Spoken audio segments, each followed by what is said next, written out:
Vamos lá? Bem, a questão sobre intensidade luminosa, potência e envolve calorimetria. Então é uma questão bastante interessante. Ele te pergunta qual o tempo necessário para elevar a temperatura de uma massa de água em 50 graus Celsius. Ele informa que a massa de água está a 20, vai a 70, então ela vai sofrer uma variação de temperatura de 50 graus. Te diz que essa massa de água é de 1 kg, já que ele informa que é um volume de 1 litro de água. A densidade da água é 1 kg a cada litro, então se você tem 1 litro, você tem 1 kg de água. Fora isso, te forneceu o calor específico, ele já te forneceu na unidade de tempo internacional, que facilita muito. Você só teria que observar aqui, ó, que 4,2 kJ, o prefixo quilo equivale a 1000. Então você tem, na verdade, 4,2 vezes 10 elevado à terceira desse prefixo K bem aqui, ó. Joule por quilograma de grau Celsius. Eu também não vou transformar a unidade de massa, que é o usual mais grama, e vou deixar em quilograma mesmo. Por quê? Porque a massa aqui já está em quilograma, aí coincide, ó. Então tá tudo ok. Outro detalhe é que ele te informou a intensidade luminosa do ambiente naquele momento. Naquele local, a intensidade luminosa é 0,03, aí isso aqui ajudaria, ó. Kilowatt por metro quadrado. O prefixo K aqui, de novo, vou multiplicar por 1000. Então isso aqui vai rodar 3 casas. 1, 2, 3. Você vai bater em 30. Então isso aqui equivale a 30 o quê? Watt por metro quadrado. Aí já ajuda bastante. Porque o watt é uma unidade internacional e o metro quadrado também. Você não poderia deixar em kilowatt. Ok? Ou até deixaria em quilo, caso isso aqui permanecesse em quilo também. Mas como eu já tinha mudado de baixo, tinha que mudar o de cima também. Show de bola? Outra coisa. Ele quer tempo, e esse tempo aparece dentro da expressão da potência. Potência é o calor absorvido à medida que o tempo passa. Nós não temos que calor essa massa de água vai absorver. Nós queremos saber qual o tempo que ela vai demorar para sofrer essa variação de temperatura de 50 graus. Nós precisaremos, para calcular desse tempo, nós precisaremos do calor que a massa de água absorveu e da potência da fonte que aquece essa massa de água. E essa potência a gente vai tirar justamente através da intensidade. Ou seja, essa intensidade luminosa, ela é a potência pela área. Olha para a unidade, ó. Watt por metro quadrado. Watt é unidade de potência.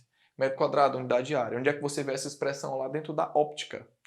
Ou aqui dentro da termologia mesmo. Às vezes alguns professores comentam. Essa intensidade termina sendo 30. A potência eu não tenho. É o que a gente vai ter que calcular. E essa área da placa coletora de radiação, ela é de 1 metro quadrado.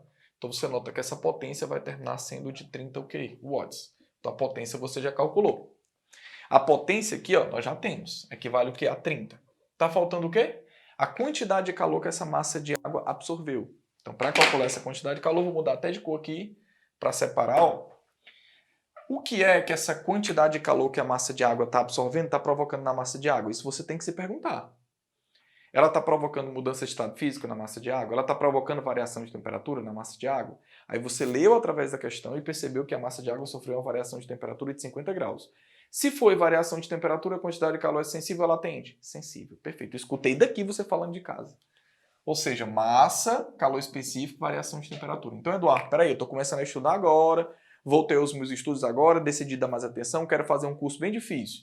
Quer dizer que eu decido se é quantidade de calor sensível ou latente, simplesmente observando se ocorreu ou não variação de temperatura, mudança de estado físico? Isso mesmo. Qual é a quantidade de calor? É o que eu quero. Qual é a massa de água que está absorvendo? 1 kg de água. Qual é o calor específico dessa massa de água? 4,2 vezes 10 elevado à terceira. E a variação de temperatura foi de 50 graus. Show de bola? Quando você fizer essas continhas, você vai notar que essa quantidade de calor cai, ó. 50 vezes 4,2 vai dar 210. Vezes 10 elevado à terceira. E essa quantidade de calor, sistema internacional, viu? Ó, calor específico está medido em joule.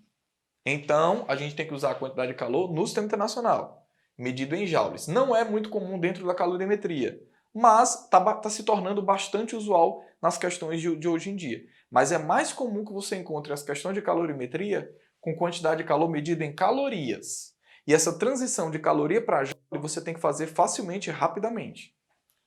Aqui nessa questão não foi necessário. Bem, vou deixar assim mesmo. 210 vezes 10 elevado à terceira medida em quê? Em joule. Agora, você vai pegar essa quantidade de calor e vai jogar ela aqui, ó. 210 vezes 10 elevado à terceira. Aí você nota que dá para cancelar isso aí, ó. Quem? 0 com 0.